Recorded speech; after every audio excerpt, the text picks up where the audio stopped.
filhos não sabem mais o que é honrar pai e mãe. Eu não falo nem de benção pai, benção mãe, porque eu aprendi isso, minha avó nem crente é. Mas eu aprendi.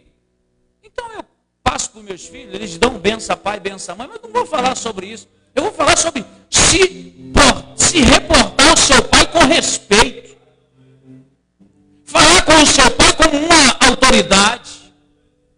Sabe por quê, irmãos? Quem serviu ao quartel sabe como é. Você não fala para o superior de qualquer jeito. Você tem que falar, sim, Senhor. Mas na casa de muito crente, o filho olha para o pai e fala, tá maluco, pai? Tá doidão? Na casa de muito crente, o filho olha para o pai e diz, não enche, pai. Por quê? Quem está errado é ele? Quem está errado é ela? Ensina a criança o caminho em que se deve andar. Quando velha, ela não se desviará dele. Em algum momento o pai negligenciou. Em algum momento a mãe negligenciou a criação do seu filho. Foi aula que foi perdida.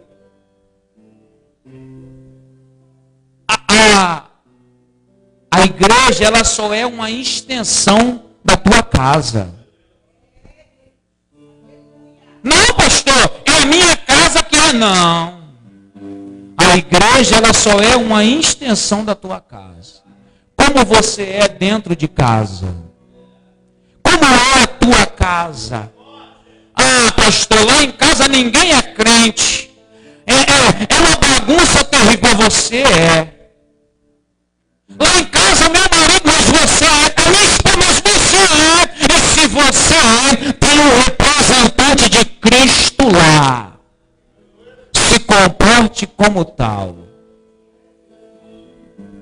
Os pastores aqui com certeza sabem, irmãos. Nós estamos vivendo um momento que o crente chega e fala assim, não, pastor, eu me segurei, mas saí da graça. Ah, pastor, mas ele consegue me tirar do sério. Ele consegue me fazer perder. Cuidado, porque nesses momentos Jesus pode voltar. E se Jesus voltar nessa hora da raiva, você pode perder a tua salvação. Aleluia. A Bíblia vai dizer, irmãos, que aquele jovem, ele chega para Jesus e fala assim, bom mestre, que farei para herdar a vida eterna? Jesus é duro com ele, né? Jesus diz assim, por que me chamas bom? Só há um que é bom, é Deus. Ó, vai e vende tudo que tu tens e terás um tesouro no céu. Aí está o problema. Vai, vende tudo que tu tem. Reparte com os pobres. Aí está o problema. Tem muita gente que não consegue largar muita coisa. Tem muita gente que está preso a muitas coisas e não consegue se desligar disso. Tem muita gente como aquele jovem, irmãos, que até quer Jesus. Aquele perdão que você não liberou e que você acha que não está fazendo mal algum, pode estar te tirando o direito de entrar no céu. Sabe, aquela pessoa que você diz assim, eu não suporto olhar para a cara dela, talvez essa pessoa entre e você fique. Aleluia. Está ficando um pouco duro, né, irmãos? Depois vocês questionam com Deus. Tem muita carga que precisa ser deixada para trás. Muita bagagem que precisa ser deixada para trás. Porque lá só vai entrar você e você. Lá você não vai poder carregar nada. Então começa a se desprender dessas coisas agora. Começa a deixar agora. Começa a limpar o coração agora. O apóstolo Paulo está dizendo assim, olha, tem um prêmio. E eu quero esse prêmio ao ponto de nem olhar mais para trás. Tem um prêmio, E nada vai me impedir de conquistar esse prêmio. Aleluia. Em outra ocasião, aos Romanos, ele vai dizer assim: o que pode nos separar do amor de Deus? O que pode nos impedir de sentir a presença do Senhor? O que pode nos tirar dessa presença maravilhosa? Nada pode me separar do Senhor. Ele diz: eu estou certo que nem o presente, nem o porvir, nem a altura, nem a profundidade, nem alguma outra criatura, nada pode nos separar dele. Isso é convicção. Quem tem, tem. Quem não tem essa convicção vai viver de um lado para o outro, de igreja em igreja, de ministério em ministério. Enquanto não tiver um real encontro com Ele, vai viver perambulando, como ovelha que não tem pastor. Isso é sério, irmãos. Eu queria ter sido chamado para pregar uma outra coisa. Eu queria ser esses pastores que conseguem ver chave, ver carro, ver carro. Eu queria ser, irmãos. Eu queria ser porque eu queria parar na frente do espelho e começar só a mandar bênção para mim mesmo. Mas não sou. Se eu negligenciar essa palavra, eu serei cobrado. Não tenho um compromisso com o pastor Carlos, eu tenho um compromisso com quem me chamou. E a verdade é que o Pai ainda procura os verdadeiros adoradores que adoram em espírito e em verdade. A verdade é que ainda há um pouquinho de tempo e o que há de vir virá e não. A verdade é em que Maranata, ora vem Senhor Jesus. Maranata, ora vem Senhor Jesus. Ele está às portas e eu preciso estar com a minha vida no altar. A verdade é, irmãos, que talvez o amanhã nem chegue. A verdade é que talvez você nem consiga chegar em casa hoje à noite. E eu preciso dizer isso para você. Entrega a tua vida hoje. Resolva-se com o Senhor hoje. Não deixe para depois. Porque a noite, o momento é agora de verdadeiramente conhecer Ele como Ele é. Mas eu te conheço. Não é assim que a gente fala? Conhece Jesus? Eu conheço. Conhece Jesus? Eu conheço. O problema é, Ele te conhece? Eu conheço Jesus, eu sei como é que Ele é bonito, Ele é maravilhoso, não é assim que a gente fala? A minha esposa gosta muito desse hino, que fala sobre o rosto de Cristo. E às vezes a gente fica assim: eu conheço Ele. O problema não é esse, o problema é Ele te conhece. Porque naquele dia vai ter alguns que Ele não vai conhecer. O problema é que naquele dia vai ter alguns que Ele vai dizer assim: apartai-vos de mim porque eu não vos. Isso é Bíblia, irmãos. Mas eles vão dizer, eles vão replicar com Jesus, mas se eu preguei em teu nome, aí Jesus vai dizer: eu não te conheço.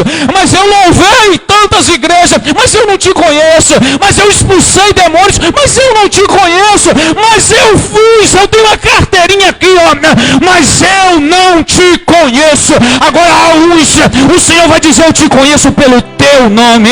Ainda no ventre da tua mãe, eu te conheço. Vinde a mim, benditos de meu Pai, e possuí por herança aquilo que já está pronto desde a fundação do mundo. Eu quero ser um desses, irmãos, que vai ser chamado pelo nome. Eu quero ser um desses.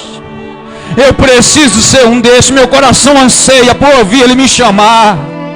O meu coração, ele arde quando eu começo a pregar, irmãos. O coração começa, parece quando eu vi minha esposa pela primeira vez, o coração fica acelerado. Essa emoção não pode deixar de acontecer comigo, contigo. É necessário estremecer-se diante da presença do Senhor. Eu já prego há tanto tempo. Ah, eu já sou especialista. O Espírito Santo de Deus então já saiu há muito tempo. Porque as pernas do homem têm que tremer. O coração tem que arder. Aleluia. Glorifica o nome do Senhor.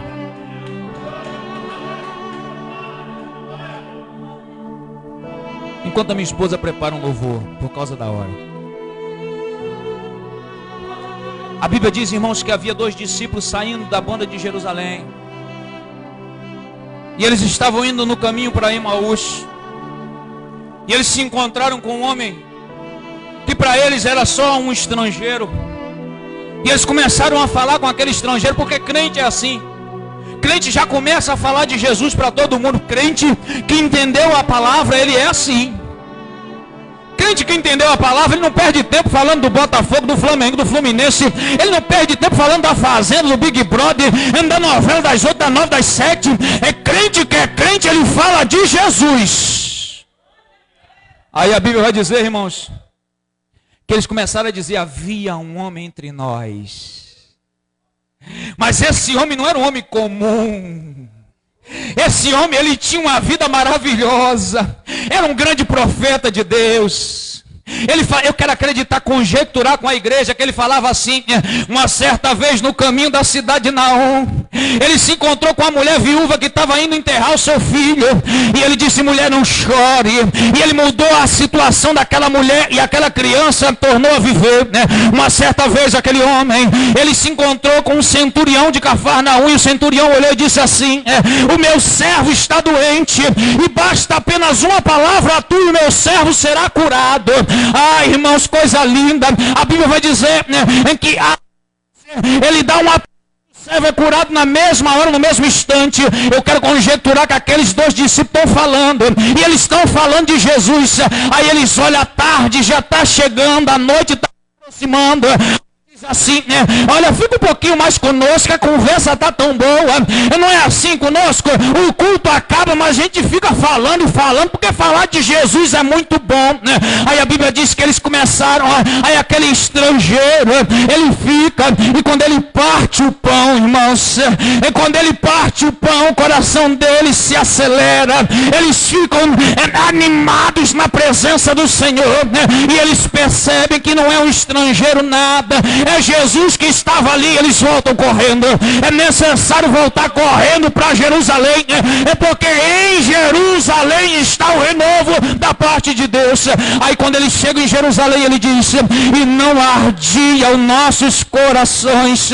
Quando ele falava conosco, o nosso coração ardia. Se você nessa noite ainda não sentiu o coração ardendo, se você essa noite ainda não sentiu o Senhor falando contigo, eu te peço, fecha os teus olhos e começa a clamar ao nome do Senhor, e começa a falar com Ele em espírito, que Deus vai falar contigo nesta noite. Com a permissão do pastor, eu gostaria que a igreja ficasse de pé. Nós vamos louvar o Senhor, irmãos. Melhor, vou deixar ela louvar, senão vou atrapalhar. Peço que você dê lugar ao Espírito Santo de Deus nesta noite. Eu peço que você verdadeiramente convide o Senhor para ser participante da tua vida, para tomar o primeiro lugar.